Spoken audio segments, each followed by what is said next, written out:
Bueno, continuando con el desarrollo histórico de la inmunología, les comento que en 1890, es decir, 7 años después del establecimiento de la teoría de la fagocitosis, dos investigadores de nombres Emil von Behring y Shibasaburo Kitasato propusieron la contraparte de la teoría de la inmunidad celular de Meshnikov. Ellos propusieron la teoría de la inmunidad humoral. Behring y Kitasato descubrieron que el suero de animales que habían sido inmunizados con toxina diftérica o con toxina tetánica contenía una actividad antitóxica específica. Y si el suero de esos animales era transferido a un animal o a una persona no inmune, ese suero podía conferir protección de corta duración contra los efectos de dichas toxinas. Los experimentos que realizaron Behring y Kitasato demostraron que al contacto con la toxina, el organismo produce antitoxinas y que esas antitoxinas se encuentran en el suero. Al transferir este suero a un animal no inmune junto con una dosis letal de la misma toxina, el animal era protegido de la enfermedad. ¿Por qué? Bueno, pues porque este suero contenía antitoxinas que neutralizaban los efectos nocivos de dicha toxina.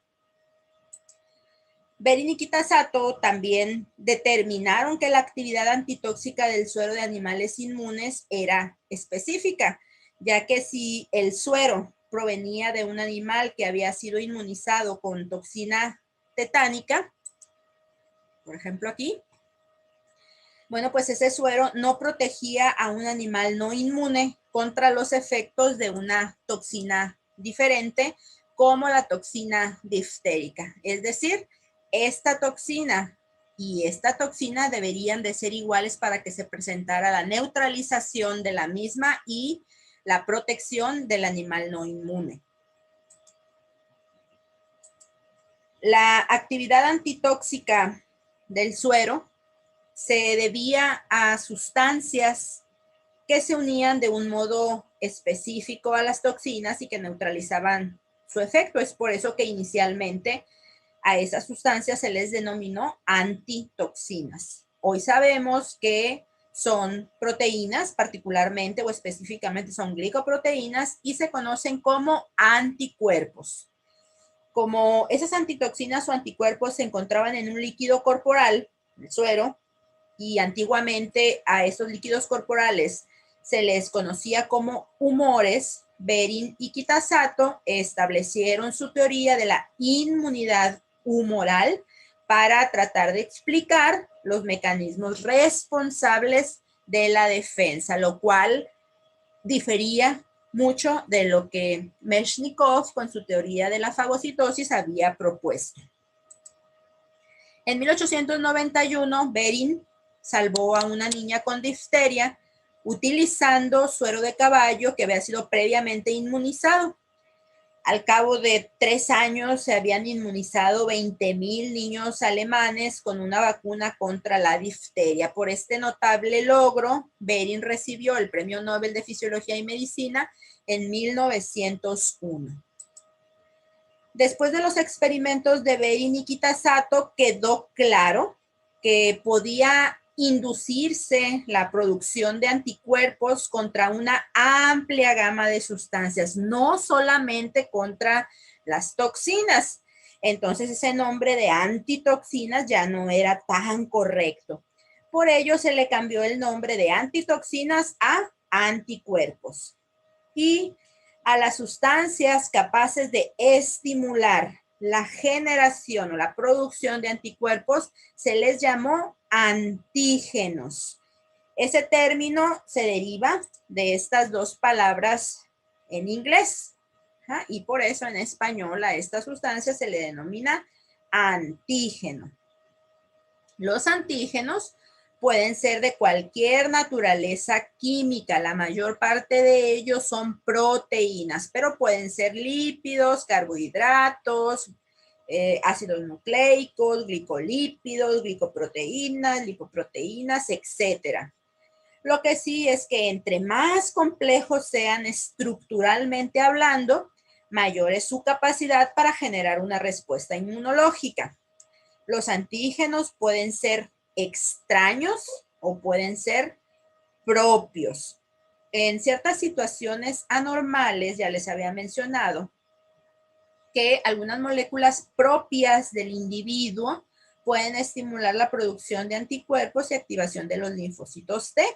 Tal es el caso de las enfermedades autoinmunitarias como el lupus o la artritis. Aquí algunas moléculas del individuo fungen como antígenos propios, ya que estimulan la producción de anticuerpos. Y también se les conoce como autoantígenos. Los antígenos extraños pueden ser, no sé, una bacteria, un virus, un hongo, etcétera. O sea, pueden ser infecciosos, pero también pueden ser no infecciosos, como sucede en el caso de los glóbulos rojos. Un glóbulo rojo no es para nada una célula infecciosa, pero sí puede ser una célula extraña cuando se introduce al organismo de un individuo diferente en una transfusión sanguínea, y lo mismo sucede en el trasplante de órganos. Los anticuerpos pueden ser definidos como glicoproteínas que se producen después del estímulo antigénico y que tienen la característica de que van a reaccionar única y exclusivamente con el antígeno inductor de su producción. Los anticuerpos también son conocidos como inmunoglobulinas. Estos pueden estar presentes en la superficie de los linfocitos B o pueden ser solubles, pueden estar en el suero o en otros fluidos corporales como las mucosas y también en la leche materna. Aquí tienen ustedes un linfocito B. Un linfocito B es una célula capaz de producir anticuerpos. No todas las células del cuerpo son capaces de producir anticuerpos, a excepción de dos, que son los linfocitos B y las células plasmáticas. Los linfocitos B producen anticuerpos y lo hacen en una cantidad limitada. No es muy grande la producción de anticuerpos por parte de un linfocito B. Y cuando los producen, los colocan en su superficie para que estos anticuerpos funcionen como receptores que reconocen antígenos. Estas bolitas que ustedes ven en rojo aquí son los antígenos que está reconociendo el linfocito B a través de su receptor de superficie, que es un anticuerpo.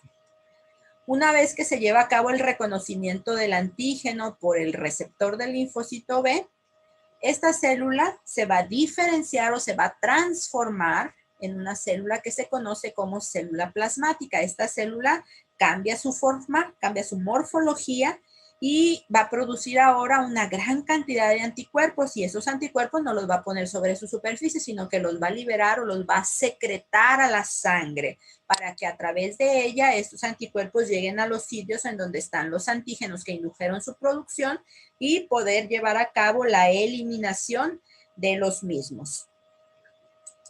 Entonces, en conclusión, podemos decir que los anticuerpos son glicoproteínas que son producidas por el sistema inmunológico cuando éste detecta antígenos tales como bacterias, hongos, parásitos y virus.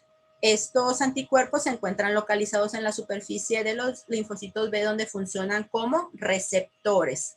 Después de que reconocen antígeno, esos linfocitos B se transforman en células plasmáticas, las cuales van a producir una gran cantidad de anticuerpos y los van a secretar. Ahora bien, después de que Behring y Kitasato descubrieron a los anticuerpos, había que determinar qué eran y cómo se producían. Fue en 1900 cuando un científico alemán de nombre Paul Ehrlich fue el primero en intentar explicar cómo se formaban o cómo se producían los anticuerpos, y esto lo hizo mediante su teoría de las cadenas laterales. Esta teoría de las cadenas laterales, pese al tiempo que ha transcurrido, sigue vigente con algunas modificaciones. En la teoría de las cadenas laterales, Ehrlich propuso que en la sangre de todos los animales superiores, incluido el hombre, circulaban células y que esas células portaban en su superficie una gran diversidad de receptores, cada uno de ellos con una especificidad única. A estos receptores, Behring los llamó cadenas laterales, de ahí el nombre de la teoría. Según Ehrlich, cuando la toxina penetraba al organismo, se mezclaba con la sangre y hacía contacto con estas células y seleccionaba de entre todos esos receptores o todas esas cadenas laterales existentes aquella que le fuera complementaria. Como resultado de esa interacción, la célula incrementaba la producción de ese receptor o de esa cadena lateral seleccionada y esa iba a terminar por soltarse, mezclarse con las otras proteínas de la sangre y de esa manera iba a neutralizar a la toxina. Y fíjense que efectivamente la mayoría de las células del sistema inmunológico poseen en su superficie una gran diversidad de receptores diferentes, pero no es el caso de las células productoras de anticuerpos. En el caso de los linfocitos B, que son las células productoras de anticuerpos de manera inicial, estas células poseen, sí, muchos receptores en su superficie, pero todos ellos son idénticos entre sí. Es decir, reconocen al mismo antígeno o tienen la misma especificidad. Los linfocitos B se generan y maduran en la médula ósea.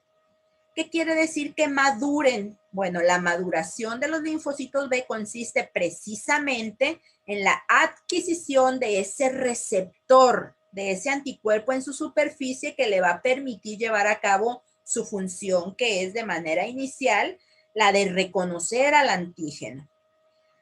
Este es un proceso difícil, luego lo vamos a ver, pero bueno, después de que el linfocito B logra al fin expresar en su superficie un receptor funcional, un receptor que sirva, ese linfocito B va a proliferar, se va a multiplicar y va a generar un conjunto de linfocitos que comparten al mismo receptor. Todos los linfocitos de una clona son idénticos entre sí. Entonces, ¿cómo definimos a una clona? Como un conjunto de unos cuantos linfocitos que son idénticos entre sí porque comparten o tienen al mismo receptor, reconocen al mismo antígeno. Bueno, ya tenemos a los linfocitos maduros. ¿Qué sigue? Van a salir de la médula ósea hacia la circulación. Evidentemente en la médula ósea no solamente se va a generar una sola clona de linfocitos, se van a generar un montón. Existen de 10 a la 9 a 10 a la 11 clonas diferentes de linfocitos.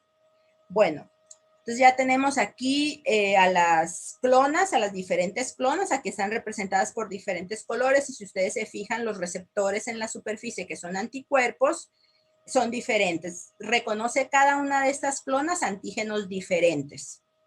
Estas clonas en la circulación se encuentran en estado de reposo.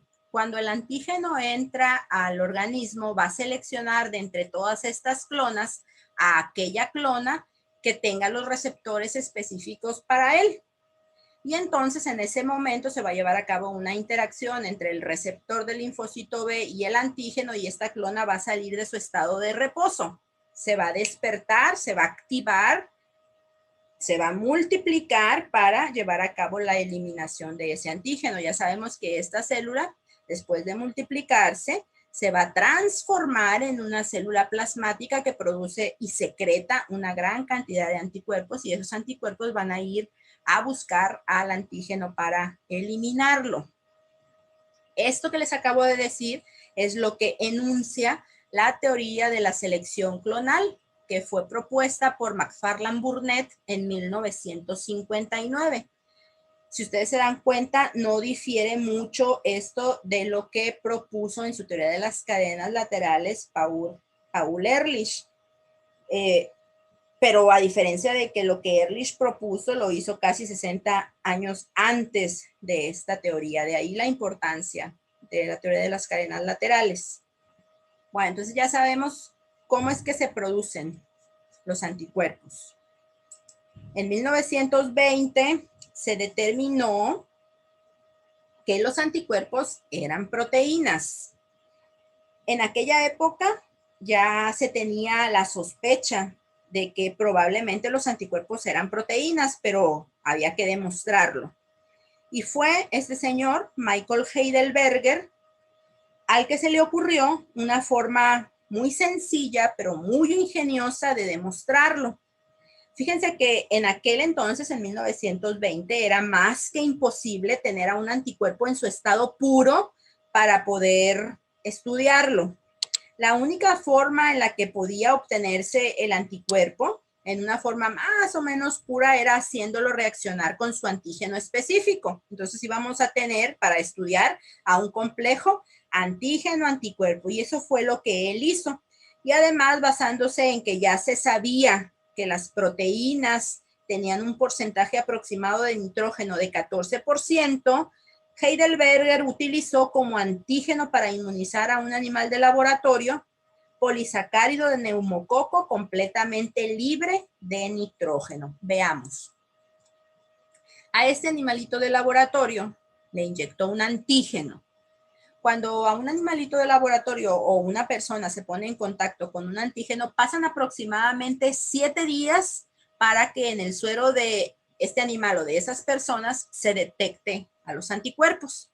Entonces, se le inyectó el antígeno, que era polisacárido de neumococo completamente libre de nitrógeno, y al día 7 a este animal se le sangró. La sangre se centrifugó, se obtuvo el suero, y ahí en el suero estaban los anticuerpos.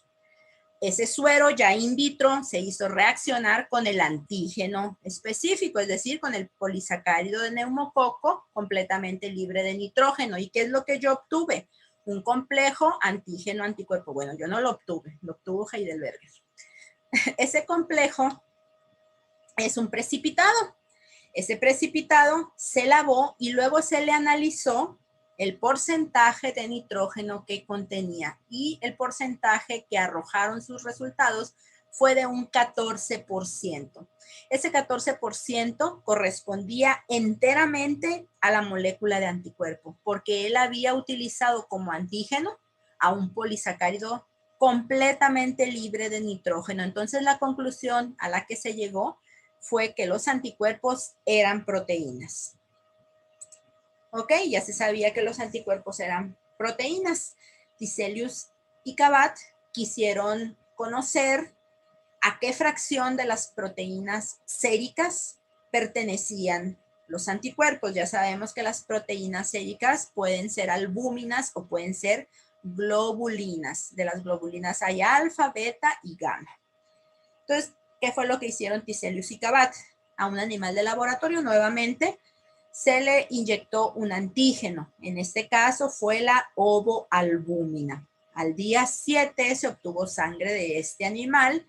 Esa sangre se centrifugó y en el suero seguramente había anticuerpos anti-ovoalbúmina.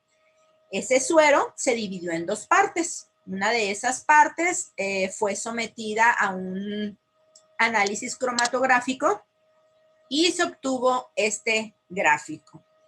La otra parte del suero que habían reservado Tiselius y Cabot, antes de hacer el análisis, lo pasaron por una columna en la cual, estaba empaquetada la ovoalbúmina.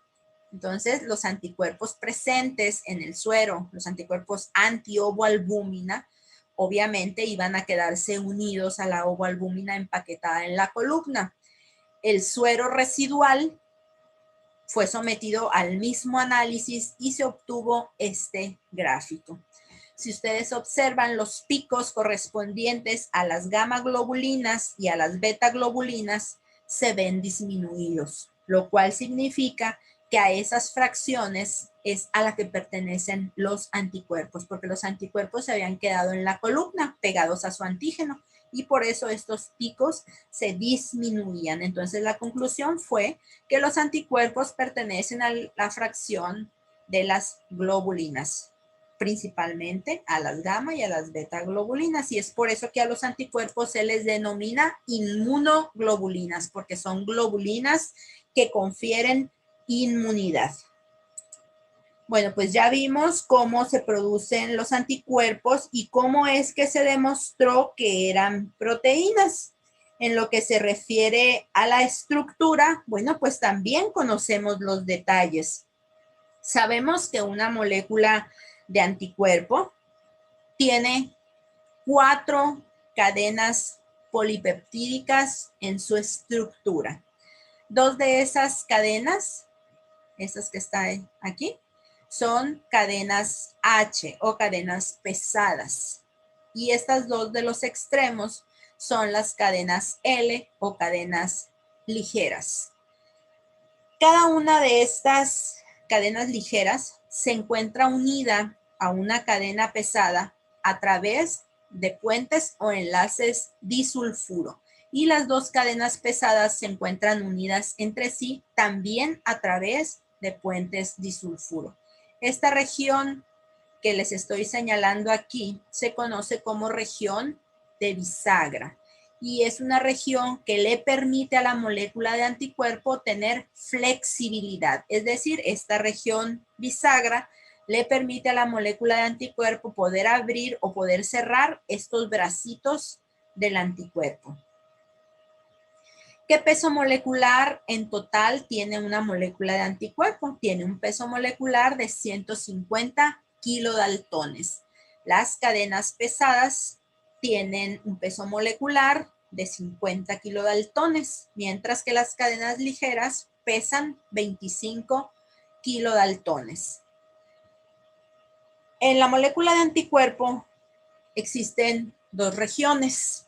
Está la región que está en naranja en cada una de las cadenas, que es la región variable, porque en esa región los aminoácidos que se encuentran ahí varían mucho de acuerdo a la especificidad del anticuerpo del que estemos hablando, mientras que el resto de las cadenas, que es lo que está en azul, son las regiones constantes. En una molécula de anticuerpo se reconocen también 3 fragmentos. Los bracitos, que son estos que están aquí, y este que está aquí, se denominan fragmentos Fab. Son los fragmentos de unión al antígeno. Aquí es donde se va a llevar a cabo la unión del antígeno, por eso su nombre. Este tercer fragmento de aquí, que sería la colita del anticuerpo, se denomina fragmento FC y FC significa fragmento cristalizable. Entonces, con base en lo que les acabo de decir, podemos concluir que una molécula de anticuerpo posee 2 sitios para unir antígeno. Aquí hay un sitio y aquí hay otro sitio. Vamos a ver otra estructura de la molécula de anticuerpo. Aquí tenemos una molécula de anticuerpo. Aquí observamos el extremo amino terminal. Aquí está el extremo carboxilo terminal. Esta es la región de la bisagra, es la que le da flexibilidad. Aquí pueden ver el enlace disulfuro que une a las 2 cadenas pesadas, que sería esta y esta. Y estas cadenas ligeras también se unen a cada cadena pesada a través de enlaces disulfuro. Pueden observar también que hay como estos bucles o estas asas en la molécula de anticuerpo. A esas estructuras globulares se les denomina dominios. ¿Cómo puedo definir a un dominio? Un dominio es una secuencia de aproximadamente 100 aminoácidos que se pliegan entre sí de manera globular e independiente al resto de la cadena. Una cadena pesada tiene entre 430 y 450 aminoácidos aproximadamente. Entonces, si nosotros sacamos cuentas, en una cadena pesada habrá aproximadamente entre 4 y 5 dominios. Aquí tenemos 1, 2, 3, 4. Esto que ustedes ven aquí son los carbohidratos que hacen que estas sean glicoproteínas en el sentido estricto. En una cadena ligera hay aproximadamente de 210 a 230 aminoácidos. Eso nos da para que una cadena ligera tenga 2 dominios. Cada uno de los dominios va a recibir un nombre y ese nombre va a depender del tipo de cadena, es decir, si es una cadena ligera o una cadena pesada, y va a depender ese nombre también si se encuentra en la región constante o en la región variable. Recuerden que las regiones variables son las que están en naranja y todo lo que está en azul de cada cadena es la región constante. Entonces, tomando en consideración esos dos aspectos, podemos decir que este dominio de aquí, por pertenecer a la región variable y a la cadena pesada, sería denominado BH, variable de la pesada. Este de igual manera, ¿no? Es el variable de la pesada, el variable de la pesada. Como este ya está en la región constante, sería constante de la pesada, es decir, CH. Este de igual manera sería CH y este también. Para hacer la diferencia entre cada uno de estos dominios, solamente se enumeran desde el extremo amino terminal al carboxilo terminal, de tal manera que este de aquí sería CH1, este sería CH2 y este sería CH3. Y en el caso de la cadena ligera, por estar en la región constante, este sería denominado CL, BL, CL. Y aquí pueden observar los diferentes fragmentos que les mencioné hace un momento. Los fragmentos de unión al antígeno, que serían los bracitos, y el fragmento cristalizable, que sería la colita del anticuerpo. Bueno, ya conocimos la estructura de los anticuerpos, pero ¿cómo se llegó a todo ese conocimiento relacionado con la estructura de los anticuerpos? Bueno, pues cuando se inició con el estudio de la estructura de los anticuerpos hace muchos años, el interés por saber cómo eran los anticuerpos llevó a los inmunoquímicos de aquella época a tratar a estas moléculas proteicas con diferentes proteasas con el fin de conocer y de analizar los productos de su hidrólisis. Dos de estas proteasas aportaron información valiosa para establecer la estructura de los anticuerpos. Porter fue un científico que llevó a cabo la digestión de IgG de conejo con la enzima papaína y esto lo hizo en condiciones de proteólisis limitada, obviamente, ¿no? Para no digerir a toda la molécula. Y como resultado de la digestión con papaína, la molécula de anticuerpo generó en aquel entonces 3 fragmentos. Porter observó que cada uno de esos fragmentos tenía un peso molecular de 50 kilodaltones. 2 de esos fragmentos eran idénticos entre sí y tenían la propiedad de unir al antígeno y por eso les denominó fragment antigen binding, fragmento de unión al antígeno. El tercer fragmento, que también tenía un peso de 50 kilodaltones, no tenía esa propiedad de unirse al antígeno y como cristalizaba, le llamó fragmento FC. La otra proteasa que dio información valiosa fue la pepsina.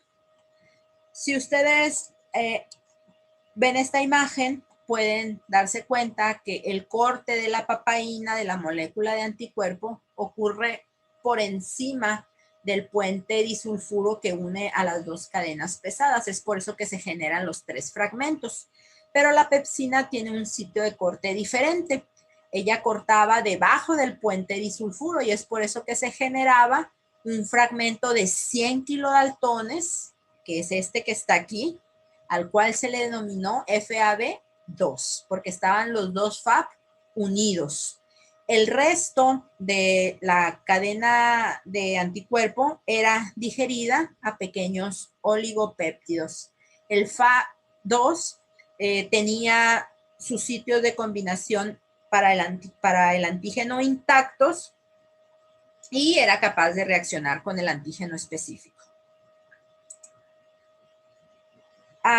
Edelman, Gerald Edelman, se le ocurrió reducir a la molécula de anticuerpo con 2-beta-mercaptoetanol para romper los puentes disulfuro y conocer los productos de la disociación.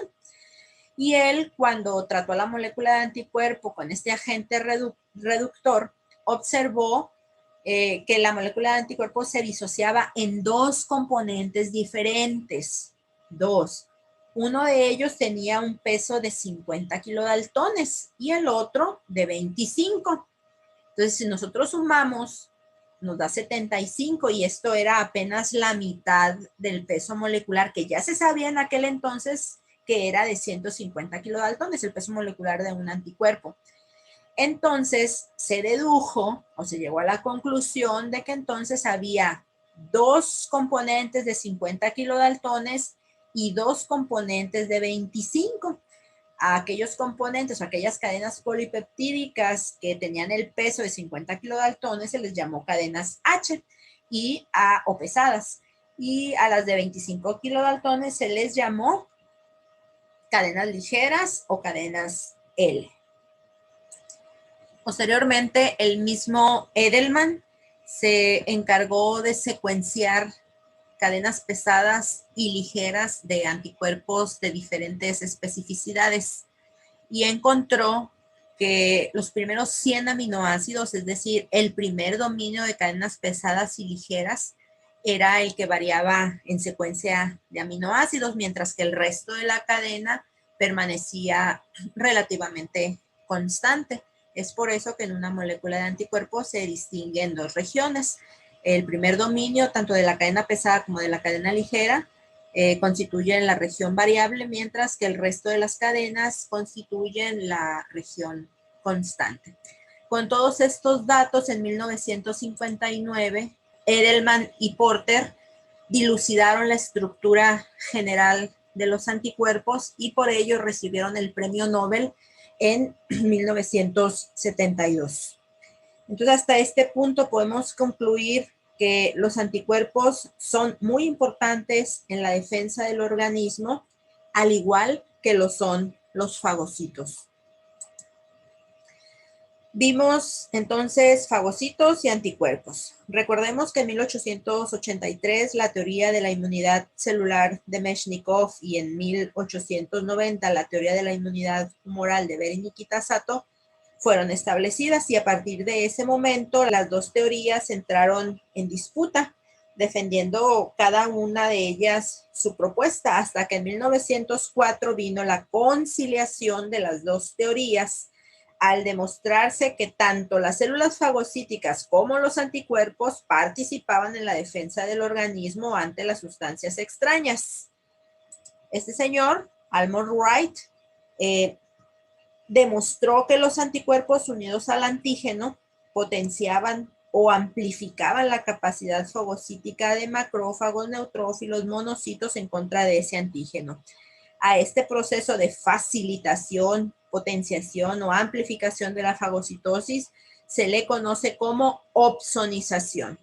Entonces, que quede muy claro, un fagocito puede ingerir a un antígeno así tal cual se introduzca al organismo. Pero ese proceso de fagocitosis se ve amplificado o potenciado si ese antígeno se encuentra recubierto por ciertas moléculas que se conocen como opsoninas.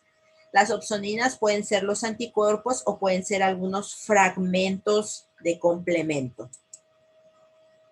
Ustedes ya saben que en el proceso de la fagocitosis el primer paso que ocurre es la interacción de un receptor que existe sobre la superficie del fagocito con una estructura antigénica. Eso hace que esta bacteria, en este caso, sea fagocitada. Bueno, pues cuando esta bacteria se encuentra opsonizada o recubierta con anticuerpos, dijimos que ese proceso de fagocitosis se ve potenciado, y eso es porque sobre la superficie de los fagocitos también existen receptores que reconocen a la porción Fc de los anticuerpos que se encuentran recubriendo a esta bacteria. La unión entre el receptor Fc y la región FC del anticuerpo, esa unión es mucho más fuerte o hay mucha más afinidad que la que observamos en este caso. Es por eso que la fagocitosis se ve facilitada cuando el antígeno está recubierto con algunas opsoninas, como en este caso el anticuerpo. En esta tablita vamos a observar de mejor manera lo que les acabo de decir. Tenemos a un fagocito y tenemos, en este caso vamos a suponer que es una bacteria el antígeno. ¿La fagocitosis se puede llevar a cabo? Sí, perfectamente bien. ¿Hay una opsonina recubriendo a este antígeno, a esta bacteria? No, no lo hay, pero nosotros ya sabemos que hay una interacción entre el receptor que existe aquí en la superficie del fagocito y una estructura antigénica.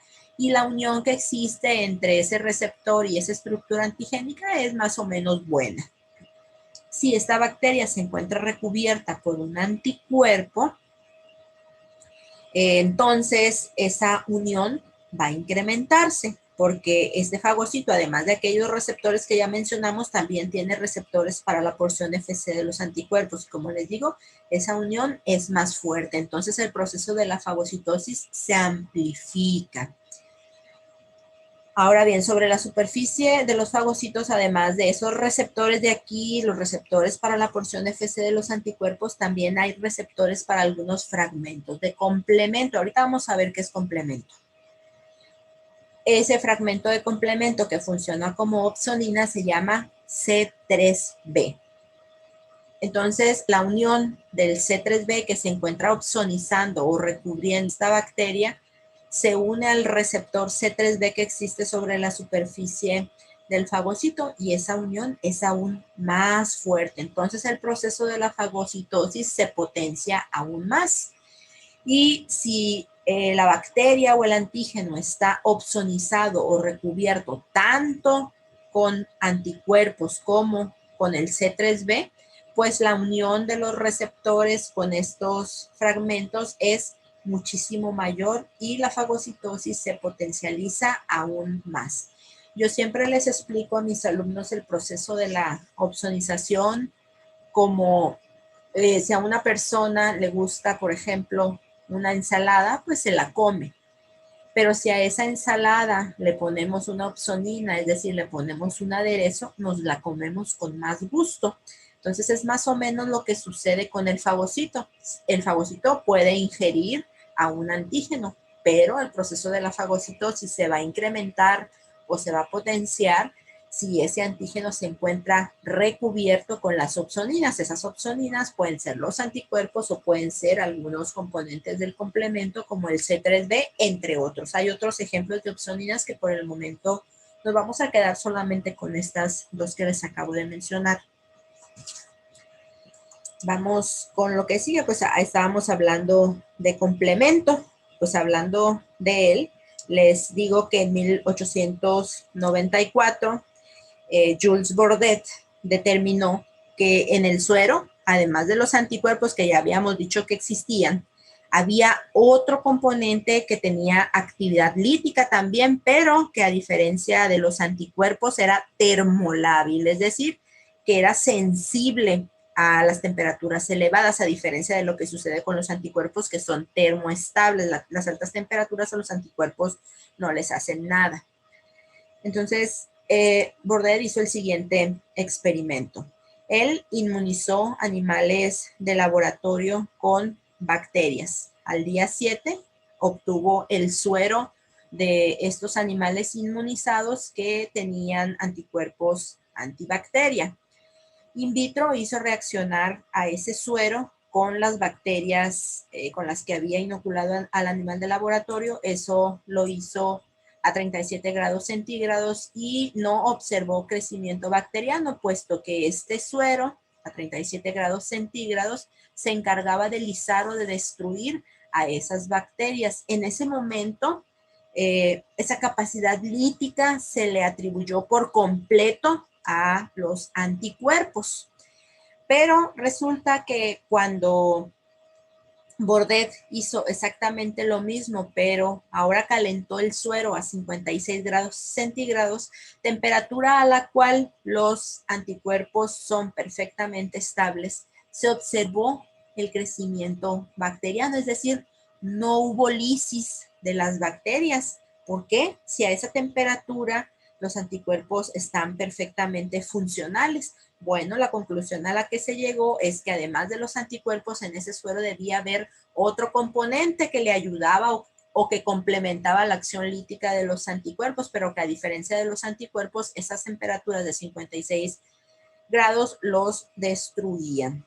A ese otro componente inicialmente se le llamó alexina, pero después Ehrlich le cambió el nombre a complemento para hacer alusión a que ese otro factor complementaba la acción lítica de los anticuerpos. El complemento se define como un conjunto de más de 30 glicoproteínas que se encuentran en el suero. En condiciones normales, es decir, en ausencia de antígeno, estas proteínas del complemento se encuentran intactas e inactivas. Después de que un antígeno se introduce al organismo, estas proteínas se van a activar y la manera en la que se activan es por ruptura enzimática generando fragmentos activos. Esos fragmentos activos de complemento, por ejemplo, el C3A, el C3B, el C5A, son los que van a llevar a cabo la eliminación antigénica a través de 3 mecanismos diferentes. Por ejemplo, el C3B ya sabemos que es una opsonina que se va a unir a la superficie microbiana y con ello va a potenciar o va a facilitar el proceso de la fagocitosis y de esta manera se promueve también la eliminación antigénica. Por su parte, el C3A y el C5A son poderosos promotores de la inflamación. Cuando la inflamación se estimula, también se está estimulando la eliminación antigénica. Hay otros componentes activos del complemento que lo que van a hacer es formar poros en la superficie microbiana y eso lleva a un desequilibrio osmótico en esta célula microbiana que provoca su estallamiento, es decir, otro mecanismo a través del cual el complemento puede eliminar a los antígenos es por la lisis directa de los microorganismos. El complemento puede ser activado a través de 3 vías diferentes, que son la vía clásica, la vía alterna, conocida también como alternativa, y la vía de las lectinas. ¿Qué se requiere para que una u otra vía sea activada? Bueno, la vía clásica se llama así porque fue la primera vía que se descubrió. Sin embargo, va a ser la última de las vías en ser activada, debido a que para que se inicie ese proceso de activación se requiere de un complejo antígeno-anticuerpo y ya sabemos que para que los anticuerpos se produzcan se requieren de aproximadamente 7 días. La vía alterna y la vía de las lectinas son vías que se van a estimular o se van a activar inmediatamente después de la entrada del microorganismo patógeno. ¿Qué requiero para que la vía alterna de complemento se active? Solamente la presencia de un microorganismo patógeno, ¿cuál? El que sea. Para que la vía de las lectinas se active, en cambio, necesito también un microorganismo, pero no cualquier microorganismo. Necesito uno que sobre su superficie posea azúcares como la manosa. Hablemos ahora acerca de los grupos sanguíneos y de Karl Landsteiner. El manejo de sangre se ha realizado desde tiempos muy remotos. La transfusión de sangre de un individuo a otro tuvo su inicio en el año 1600 de nuestra era y se ha venido realizando esta práctica hasta nuestros días con diferentes finalidades. Al principio, las transfusiones se utilizaban como una fuente de juventud y de sabiduría. Después, las transfusiones se utilizaron como una forma de conferir inmunidad y actualmente se utilizan como un medio para reponer la sangre que se ha perdido por alguna enfermedad, accidente o cirugía. Los primeros donadores de sangre para el humano fueron los animales, por ejemplo, borregos, perros, terneras, pero el fracaso en los beneficios esperados y las consecuencias desagradables que se obtuvieron fueron poco a poco convenciendo a los médicos de aquella época de que las transfusiones de sangre debían hacerse, pero solamente entre humanos. Cuando las transfusiones se realizaban entre humanos, se observaba que en algunas ocasiones la transfusión era un éxito, pero en otras ocasiones se presentaban reacciones adversas en el individuo transfundido que provocaban su muerte. Durante mucho tiempo fue un misterio el por qué unas veces las transfusiones daban resultados positivos y en otras ocasiones causaban la muerte del individuo, hasta que el patólogo alemán Karl Landsteiner resolvió ese problema al demostrar, mezclando suero y glóbulos rojos de diferentes individuos, que existían diferentes tipos de sangre. Clasificó a la sangre en 4 tipos, basándose en la presencia o ausencia de los antígenos A y B. Entonces, cuando se realizaba una transfusión entre individuos con tipos sanguíneos compatibles, esta era un éxito, pero de lo contrario se observaban reacciones posttransfusionales adversas que podían poner en riesgo la vida del individuo transfundido. Gracias al descubrimiento de Landsteiner, en la actualidad pueden salvarse millones de vidas a nivel mundial cada año realizando transfusiones sanguíneas seguras. Ahora bien, fue en 1901 cuando 2 investigadores, que fueron Paul Portier y Charles Richet, observaron por primera vez una reacción indeseable relacionada con la respuesta inmunológica. Estos 2 investigadores se encontraban estudiando por encargo del príncipe Alberto de Mónaco las propiedades tóxicas de las medusas que irritaban la piel de los bañistas del mar Mediterráneo.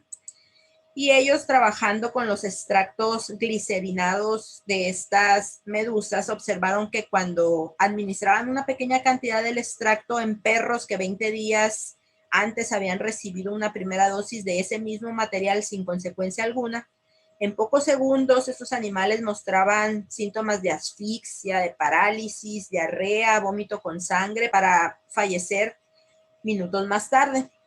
A este fenómeno, inducido por la inyección de un material antigénico, se le dio el nombre de anafilaxia, solamente para indicar que su efecto era opuesto al de la profilaxis o protección. Y así, poco a poco, se fueron describiendo una serie de fenómenos biológicos en donde los términos inmunidad, respuesta inmunitaria, fueron cada vez más frecuentes. Y casi sin percibirlo, nació una nueva rama del conocimiento que con el tiempo fue creciendo hasta constituirse en lo que en la actualidad es la inmunología, una ciencia que, como vimos, ha hecho, sigue y seguirá haciendo importantes aportaciones en todos los campos de la biología.